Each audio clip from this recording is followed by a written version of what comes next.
Hey guys, നമ്മുടെ ഇന്ന് ഏത് വണ്ടി ഇരിക്കണമെന്ന് നോക്കിയാൽ നമ്മുടെ റോയൽ എൻഫീൽഡിൻ്റെ ഏറ്റവും ലേറ്റസ്റ്റ് ക്ലാസിക് ഗോവൻ 350 ആണ്.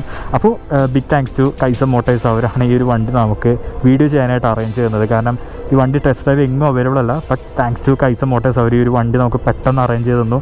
നമ്മളിപ്പോൾ അവരുടെ ഒരു സർവീസ് സെൻറ്ററിലാണ്, നമ്മൾ വൈറ്റിലുള്ള നിങ്ങൾക്ക് മെട്രോ കാണാം, സർവീസ് സെൻറ്ററിലാണ് വന്നിരിക്കുന്നത്. അപ്പോൾ ബിഗ് താങ്ക്സ് ടു കൈസ മോട്ടോഴ്സ് ഒക്കെ. സോ ഇടയ്ക്കിടയ്ക്ക് വണ്ടികൾ പോകുമ്പോൾ ഞാൻ അങ്ങോട്ടും ഇങ്ങോട്ടൊന്നും മാറും, പ്ലീസ് ഡോണ്ട് മൈൻഡ്. അപ്പോൾ ഇതാട്ടോ നമ്മളിരിക്കുന്ന ഒരു ഗോവൻ ക്ലാസിക് എന്ന് പറയുന്നത്. അപ്പോൾ പേര് സൂചിപ്പിക്കുന്ന പോലെ തന്നെ ഗോവയിലെ ആ ഒരു ഹിപ്പി കൾച്ചർ, ആ ഒരു മോഡിഫിക്കേഷൻ കൾച്ചർ, അതിനെയൊക്കെ ഇൻസ്പയർ ചെയ്തിട്ടാണ് ഗോവൻ ക്ലാസിക് റോയൽ എൻഫീൽഡ് അവതരിപ്പിച്ചത്. അപ്പോൾ എന്താണ് വ്യത്യാസം, നോർമൽ ക്ലാസിക് 350 വെച്ചിട്ട് എന്തൊക്കെ വ്യത്യാസം എന്നുള്ള കാര്യം ഞാൻ ഈ വീഡിയോയിൽ പറഞ്ഞുതരാം. കുറേയൊക്കെ നിങ്ങൾ നോട്ട് ചെയ്ത് കാണും. അതിന് മുമ്പ് തന്നെ വണ്ടിക്ക് എത്ര വേരിയൻറ്റ് വരുന്നുണ്ടെന്ന് പറഞ്ഞുതരാം. പലർക്കത് അറിയില്ല. ബിക്കോസ് വണ്ടിക്ക് 2 വേരിയൻ്റ് ആണ്. അത് ബേസ്ഡ് ഓൺ കളേഴ്സാണ്. നമുക്ക് സിംഗിൾ ടോണും വരുന്നുണ്ട്, ഡ്യുവൽ ടോണും വരുന്നുണ്ട്. നമ്മുടെ ഇരിക്കുന്നത് ഡ്യുവൽ ടോൺ ആണ്. രണ്ടും തമ്മിൽ ഏകദേശം 3000 രൂപയുടെ വ്യത്യാസമുള്ളൂ. ഓൺ റോഡ് നോക്കുവാണെങ്കിൽ നമുക്ക് സിംഗിൾ ടോണിന് 2,96,000 രൂപയും, നമുക്ക് ഡ്യുവൽ ടോൺ അതായത് ഇരിക്കുന്ന ടോപ്പ് എൻഡ് മോഡലാകുമ്പോഴത്തേക്കും 2,99,000 രൂപയാണ് നമുക്ക് ഓൺ റോഡ് പ്രൈസ് വരുന്നത്. നമുക്ക് ഡൗൺ പേയ്മെൻ്റ് ഒക്കെ നോക്കുവാണെങ്കിൽ നമുക്ക് വെറും 20K ഒക്കെ അടച്ചിറക്കാൻ പറ്റും. ഞങ്ങൾക്ക് കൃത്യമായിട്ടുള്ളൊരു ഡീറ്റെയിൽ ആയിട്ടുള്ള ഫിനാൻസ് സ്കീം ഞാൻ ഈ വീടിൻ്റെ ഒപ്പം തന്നെ ഇൻക്ലൂഡ് ചെയ്യാം. അപ്പോൾ അതൊന്ന് കണ്ടിട്ട് നിങ്ങൾ ഇൻട്രസ്റ്റഡ് ആണെങ്കിൽ നിങ്ങൾ വൈറ്റിലുള്ള കൈസ മോഡൽസ് ഒന്ന് കോൺടാക്ട് ചെയ്യുക. ഓക്കെ, എനിക്ക് ഭയങ്കര ഇഷ്ടപ്പെട്ടു. ഒരു after thought, I mean after market modification ആയിട്ട് തോന്നുന്നു വെച്ച് കഴിഞ്ഞാൽ ഇല്ല. Because thanks to these white walls and ആ ഒരു ബാക്ക് സെക്ഷൻ മൊത്തത്തിൽ നോക്കുകയാണെങ്കിൽ ശരിക്കും ഒരു OEM വണ്ടി പോലെ തോന്നുന്നുണ്ട്. പിന്നെ നിങ്ങൾ പുറമേ നോക്കുമ്പോഴത്തേക്ക് നിങ്ങൾ നോട്ടീസ് ചെയ്യണം ആ ഒരു ഹാൻഡിൽ അത് ഒരുപാട് ഓവറാണെന്ന് വെച്ച് കഴിഞ്ഞാൽ നിർത്തിയിടുമ്പോൾ മാത്രം അത്ര ഒരു ആപ്പ് ഹാൻഡിൽ അങ്ങനെ പൊങ്ങിയിരിക്കുന്ന ഒന്നുമില്ല. നമ്മൾ കയറിയിരിക്കുമ്പോഴത്തേക്കും അത്ര ഒരു എന്താ പറയുക, ഒരു ബോബർ പോലെ ഇരിക്കുന്ന ആ ഒരു ഫീലൊന്നുമില്ല. ഒരു നോർമൽ കൺവെൻഷണൽ അപ്രൈറ്റുള്ള റൈഡിംഗ് പൊസിഷനാണ് ഇതിന് വരുന്നത്. പിന്നെ എന്താ പറയുക, അതിൽ തന്നെ തുടങ്ങാം. നമുക്ക് ഹാൻഡിൽ നോക്കുവാണെങ്കിൽ നോർമൽ ക്ലാസിക് 350 വെച്ച് പോകുമ്പോഴത്തേക്കും 110 mm ഹയർ ആയിട്ടാണ് ഈ ഒരു ഹാൻഡിൽ ഇരിക്കുന്നത്. അത് റൈഡിംഗ് പൊസിഷനിൽ കാണിക്കുവാണെങ്കിൽ let me put this key, കണ്ടോ നമ്മൾ ഏറെക്കുറെ ഇങ്ങനെ ഇരിക്കും. ഇത് ഒരുപാട് കണ്ടോ ഇങ്ങനെ ഇരിക്കുന്ന ഒരു പൊസിഷനൊന്നുമല്ല. നമ്മൾ ഏറെക്കുറെ നമ്മുടെ ഒരു ചെസ്റ്റിൻ്റെ സ്ട്രെയിറ്റ് ആയിട്ടാണ് ഈ ഹാൻഡിൽ ഇരിക്കുന്നത്. വളരെ കംഫർട്ടബിൾ ആണ് ഇങ്ങനെ ഇരിക്കുമ്പോഴത്തേക്കും. ഹാൻഡ് ഒരുപാട് അങ്ങോട്ട് വൈഡൊന്നുമല്ല. എന്നാൽ നമ്മുടെ ക്ലാസിക് 350യുടെ അത്ര ഒരു വൈഡൊക്കെ ഇതിനുണ്ട്. ഇതിൻ്റെ ഹൈറ്റ് ഞാൻ പറഞ്ഞു 110 mm ആണ്. ചിലർക്ക് ഇത് ഇഷ്ടമായില്ല, ഇത് ഭയങ്കര ഓവറായിട്ട് തോന്നുന്നുണ്ട്, കംഫർട്ടബിൾ അല്ല എങ്കിൽ നമുക്ക് ഇതിനൊരു ആക്സസറി വരുന്നുണ്ട്. 50 mm ഒരു ഹാൻഡിലും കിട്ടും. യെസ്, ലോവർ ആയിട്ടുള്ള ഹാൻഡിൽ കിട്ടും. അതിന് ഏകദേശം 4,000 രൂപയാണ്. പക്ഷേ ഞാൻ പറയുകയാണെങ്കിൽ ഈ വണ്ടി മേടിക്കുകയാണെങ്കിൽ ഈ ഹാൻഡിൽ തന്നെ യൂസ് ചെയ്യുക. ഇതാണ് ഇതിൻ്റെ ഒരു USP എന്ന് പറയുന്നത്. വേറെ വ്യത്യാസം ഇതിൻ്റെ ഒരു ബാക്ക് സെക്ഷൻ ആണ്. നിങ്ങൾക്ക് കാണാൻ പറ്റും ആ ഒരു ഫ്ലോട്ടിംഗ് ആയിട്ടുള്ള സീറ്റ്. പക്ഷേ നമുക്കിപ്പോൾ ഒരു ബാക്ക് സീറ്റ് വെച്ചാണ് തന്നിരിക്കുന്നത്. നമ്മൾ ഈ ഒരു വണ്ടി മേടിക്കുവാണെങ്കിൽ ഇങ്ങനെ ആയിരിക്കും നിങ്ങൾക്ക് കിട്ടുന്നത് കേട്ടോ. വിത്ത് ബാക്ക് സീറ്റ് ആയിരിക്കും കിട്ടുന്നത്. നിങ്ങൾക്ക് വേണമെങ്കിൽ ഇത് അഴിച്ച് കളയാം, നിങ്ങൾക്ക് സിംഗിൾ സീറ്റ് ആയിട്ട് ഓടിക്കാം. നിങ്ങൾക്ക് കണ്ടാൽ തന്നെ മനസ്സിലാവും ഇത് മൗണ്ട് ചെയ്തിരിക്കുന്നത് ഈ ഒരു ഷോക്കിൻ്റെ ഉള്ളിലത്തെ ബോൾട്ടൊക്കെ വെച്ചാണ്. സോ ഒരു പ്ലഗ് ആൻഡ് പ്ലേ അല്ല. ഐ മീൻ നിങ്ങളൊരു ദിവസം വിചാരിച്ചു ഓക്കെ ഞാനിന്ന് വൺ ഡേ സിംഗിളാണ് കൊണ്ടുവന്നത്, പിറ്റേ ദിവസം വിചാരിച്ച് വേണ്ട റൈഡറിനെ കൊണ്ടുവന്ന് വെച്ചാൽ പെട്ടെന്ന് എടുത്ത് വയ്ക്കാൻ വേണ്ടി സാധനമല്ല. പിന്നെ ബാക്കിലേക്ക് വരുവാണെങ്കിൽ വേറെ വ്യത്യാസം ഈ ഒരു വീല് തന്നെയാണ്. നമുക്ക് കമ്പയർ ടു ക്ലാസിക് നമുക്ക് ബാക്കിൽ 16 ഇഞ്ച് ട്യൂബ്ലെസ് വീൽസാണ് വരുന്നത്. ശ്രദ്ധിക്കുക, ട്യൂബ്ലെസ് ആണ്, ട്യൂബ്ഡ് അല്ല. അതാണ് ഈ വണ്ടിയുടെ വേറൊരു ഹൈലൈറ്റ്. മറ്റ് ക്ലാസിക് 350, ബുള്ളറ്റ് 350 അതൊക്കെ വെച്ച് കമ്പയർ ചെയ്യുമ്പോഴത്തേക്കും ഇതിന് ട്യൂബ്ലെസ് ആയിട്ടുള്ള വീൽസാണ് വരുന്നത്. അത് ഫസ്റ്റ് ഓഫ് എ കൈൻഡ് ആണ്. ഈ ഒരു 350cc നോട്ടീസ് ചെയ്ത് മനസ്സിലാവും. ഇതിനൊരു നോർമൽ കൺവെൻഷണൽ സ്പോക്ക് വീൽസ് അല്ല വരുന്നത്. നിങ്ങൾ കണ്ടോ, ക്രോസ് സ്പോക്ക് എന്ന് പറയും ഇതിനൊക്കെ. നമ്മുടെ പുതിയ ഹിമാലയനും വന്നിട്ടുണ്ട് ഈ ഒരു ക്രോസ് സ്പോക്ക് സെക്ഷൻ. ഇപ്പോൾ ഇത് കണ്ടാൽ മനസ്സിലാവും സ്പോക്ക് ഇരിക്കുന്നത് വീലിൻ്റെ തുമ്പത്താണ്. നിങ്ങൾ നോർമൽ നോക്കുവാണെങ്കിൽ മനസ്സിലാവും ട്യൂബ്ഡ് വീൽസിന് സ്പോക്ക് ഇരിക്കുന്നത് സെൻട്രലായിട്ടാണ്. ഞാനൊരു വീഡിയോ കൃത്യമായിട്ട് കാണിച്ചു തരാം. അതുകൊണ്ട് തന്നെയാണ് അവർക്ക് ആ ഒരു ട്യൂബ്ലെസ് വീൽസ് സാധിച്ചത്. പിന്നെ ഞാൻ പറഞ്ഞു ബാക്കിൽ 16 ഇഞ്ചും ഫ്രണ്ടിൽ ഏറെക്കുറെ സെയിം നമ്മുടെ ക്ലാസിക് പോലെ തന്നെ 19 ഇഞ്ച് ഫ്രണ്ടാണ് വരുന്നത്. ആ ക്ലാസിക്കിനാവട്ടെ ബാക്കിൽ 18 ഇഞ്ച് ആണ് കേട്ടോ ബാക്കിൽ വരുന്നത്. ഓക്കെ, ടയർ പ്രൊഫൈലും ചെറിയ വ്യത്യാസമുണ്ട്. കുറച്ചും കൂടി ബെറ്റർ ടയേഴ്സ് ഇതിനാണ് വരുന്നത്. അത് പറയാൻ കാരണം ഈ ഒരു ടയേഴ്സ് ഉണ്ടോ, ഒരു വൈറ്റ് വാൾ ടയേഴ്സ് ഇതിന് വേണ്ടി മാത്രം സിയേറ്റ് ഡെവലപ്പ് ചെയ്തതാണ്. ഈ ഒരു വൈറ്റ് വാളൊന്നും പെട്ടെന്ന് കളർ ഫെയ്ഡ് ആവില്ല. പിന്നെ യെസ്, നമ്മൾ ഡെയിലി യൂസ് ചെയ്യുവാണെങ്കിൽ ഒബ്വിയസ്ലി കളർ ഫെയ്ഡും കാര്യങ്ങളൊക്കെ വരും. പെട്ടെന്നൊന്നും അങ്ങനെ പറഞ്ഞു പോരില്ല. അങ്ങനെയുള്ള കാര്യങ്ങളൊക്കെ സിയേറ്റ് പ്രൊവൈഡ് ചെയ്യുന്നുണ്ട്. ഈ സൈഡിലേക്ക് നോക്കുകയാണെങ്കിൽ എക്സാക്ട് സെയിം ആയിട്ടുള്ള ഒരു 4 കവർ കാണാൻ പറ്റും.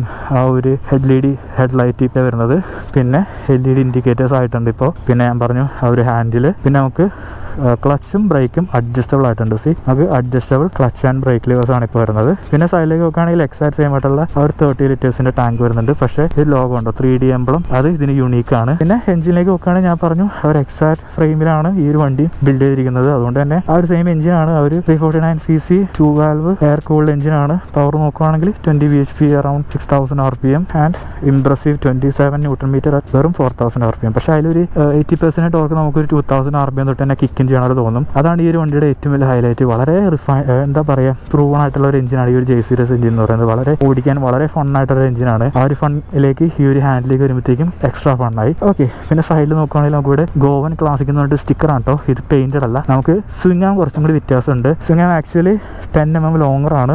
അതുകൊണ്ട് തന്നെ സ്വിംഗ് ആമിൻ്റെ വെയിറ്റും കൂടിയിട്ടുണ്ട്. 2 kg വെയിറ്റ് കൂടി. അതും കൂടി തന്നെ ആ സ്വിംഗ് ആമിലേക്കാണ് ഈ ഒരു സസ്പെൻഷൻ മൗണ്ട് ചെയ്തിരിക്കുന്നത്. അപ്പോൾ സസ്പെൻഷൻ അവർ റിവൈസ് ചെയ്തിട്ടുണ്ട്. സോ ഓവറോൾ എന്താ പറയുക, 10 mm വീൽ ബേസ് കൂടി, പിന്നെ 2 kg വണ്ടിയുടെ ഓവറോൾ വെയിറ്റ് കൂടിയിട്ടുണ്ട്.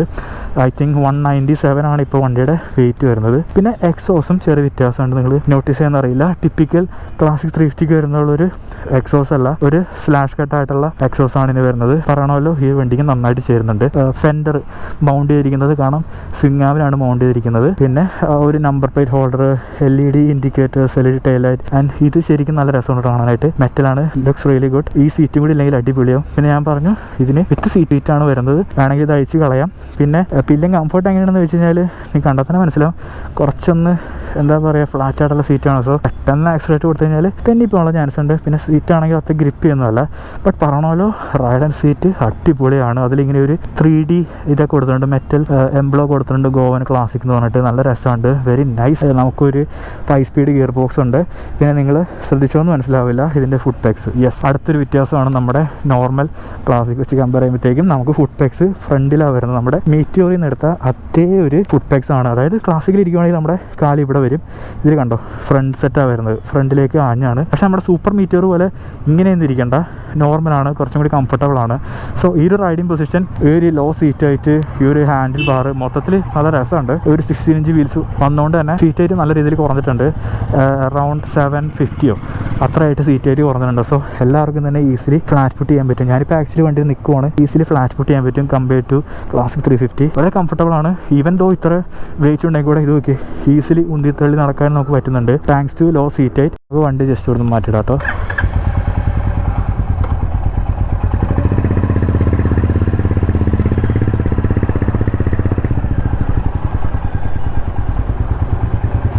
ശരിക്കും ഈ റൈഡിംഗ് പോർഷൻ തന്നെ കേട്ടോ എൻ്റെ ഒരു ഹൈലൈറ്റ്. പിന്നെ ഈ ഒരു ഫുഡ് പെക്സ്, പ്ലേസ്മെൻറ്റ് എല്ലാം കൊണ്ട് തന്നെ വളരെ കംഫർട്ടബിൾ ആയിട്ട് തോന്നുന്നുണ്ട്. ശരിക്കും ഇങ്ങനെ ഹാങ് ചെയ്തിരിക്കുന്ന ഒരു ഫീൽ വരുന്നുണ്ട്.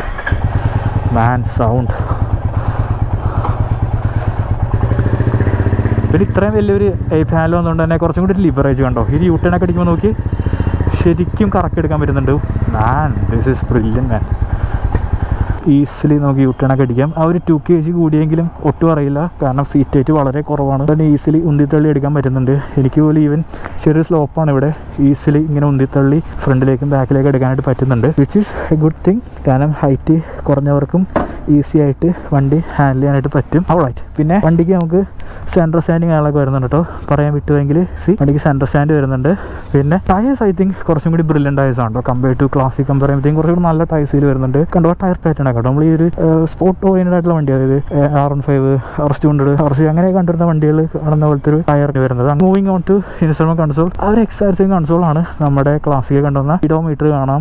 ഇപ്പോഴത്തെ ഒരു ചെറിയൊരു LCD, എന്താ പറയുക, ഇപ്പോഴും ഭയങ്കര പാടാണ് റീഡ് ചെയ്യാനായിട്ട്. ചെറിയൊരു LCD ഡിസ്പ്ലേ കൊടുത്തിട്ടുണ്ട്. ഇവിടെ ആ ഒരു ട്രിപ്പറും കൊടുത്തിട്ടുണ്ട്. ട്രിപ്പർ ഈ വണ്ടിക്ക് സ്റ്റാൻഡേർഡ് ആണ് കേട്ടോ, എക്സ്ട്രാ ഒന്നും പേ ചെയ്യേണ്ട. നമുക്കിവിടെ ഫ്യൂവൽ ലെവലുണ്ട്, ട്രിപ്പ് F ഉണ്ട്. ട്രിപ്പ് F വരുന്നത് വണ്ടി റിസർവ് ആയിട്ടാണ്. നമുക്കിവിടെ ടോഗിൾ ചെയ്യുകയാണെങ്കിൽ നമുക്ക് ടൈം കാണിക്കും, എത്ര കിലോമീറ്റർ ഓടി. വെറും 10 കിലോമീറ്റർ ഓടുള്ളൂ.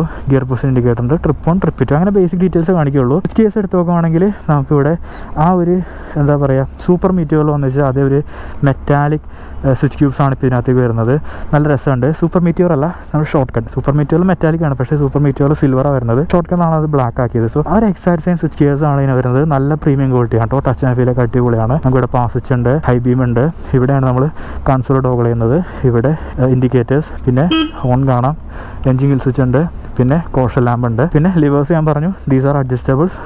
ബ്രേക്കും അതെ, ക്ലച്ച് ലിവർ അതെ, നമുക്ക് അഡ്ജസ്റ്റബിൾ ആണ്. ഐ തിങ്ക് ഇത് നൈസ് ഫീച്ചറാണ്. കാരണം ഇവിടെ ക്ലച്ച് എന്ന് പറയുന്നത് ഭയങ്കര എന്താ പറയുക, ഒരു 1 ഫിംഗർ വെച്ച് ചെയ്യാൻ പറ്റില്ല. സോ ഈ ഒരു അഡ്ജസ്റ്റബിൾ ലിവർ എന്ന് പറയുന്നത് വളരെ നൈസ് തോട്ടാണ്. കണ്ടോ, ഒക്കെ അഡ്ജസ്റ്റ് ചെയ്ത് ഇത്രയും ചെറുതാക്കിയിടാൻ കണ്ടോ, which is nice. I think I wish royal Enfield എല്ലാ ക്ലാസിക്കലും എല്ലാ വണ്ടിയിലും അഡ്ജസ്റ്റബിൾ ക്ലസ്റ്റേഴ്സ് ഉണ്ടെങ്കിൽ കുറച്ചുകൂടി നൈസ് ആയാൽ.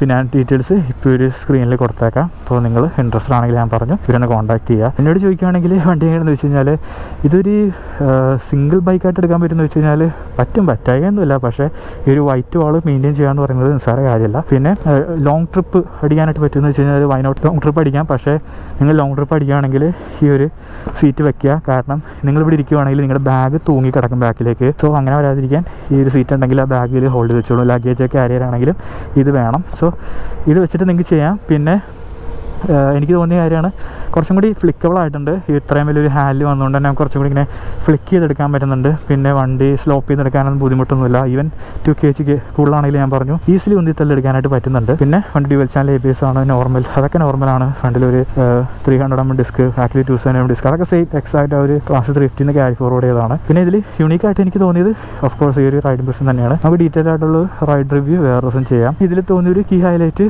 ഇതിൻ്റെ ഒരു ട്യൂബ്ലെസ് വീൽസ് തന്നെയാണ് കേട്ടോ. വേറൊരു വണ്ടിക്ക് ഇരിക്കുന്ന ഈ ലാനഫിരിക്കുന്ന ഒറ്റ വണ്ടിക്ക് ട്യൂബ്ലെസ് ഇല്ല, ഈ ഒരു ഒറ്റ വണ്ടിക്ക് മാത്രമേ ഉള്ളൂ. അപ്പോൾ ഗൈസ് അത്രയൊക്കെ തന്നെയുള്ളൂ. ഞാൻ പറഞ്ഞു വളരെ ഷോർട്ട് വീഡിയോ ആണ്. വണ്ടി നിങ്ങളൊന്ന് ഇൻട്രൊഡ്യൂസ് ചെയ്യുക, അത്ര ഉദ്ദേശിച്ചേ ഉള്ളൂ. സോ അടുത്തൊരു വീഡിയോ കാണുന്നവരെ ബൈ.